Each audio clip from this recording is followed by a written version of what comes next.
رکن قومی اسمبلی سردار محمد بخش خان مہر نے کہا ہے کہ محکمہ زراعت کی نااہلی کی وجہ سے ضلع گھوٹکی کی زراعت کو ناقابل تلافی نقصان پہنچا ہے۔ ان خیالات کا اظہار انہوں نے سرکٹ ہاؤس گھوٹکی میں دھان کی کاشت کے خلاف منعقدہ سیمینار سے خطاب کرتے ہوئے کیا۔ ان کا مزید کیا کہنا تھا، جانتے ہیں پارو مزاری کی اس رپورٹ میں۔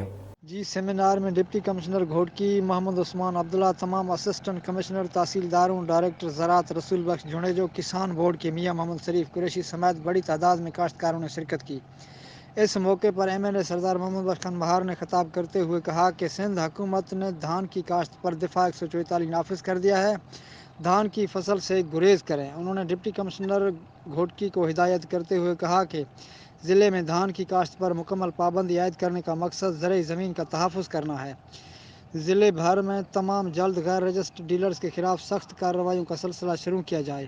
اس موقع پر ڈائریکٹر زراعت رسول بخش جھنجھو نے دھان کی کاشت سے ہونے والے نقصانات پر روشنی ڈالی۔ کسان بورڈ کے میاں محمد شریف قریشی نے خطاب کرتے ہوئے کہا کہ دھان کی کاشت سے گریز کیا جائے۔ سیمینار کے دوران کرونا وائرس کے پیش نظر تمام احتیاطی تدابیر اختیار کیے گئے ہیں۔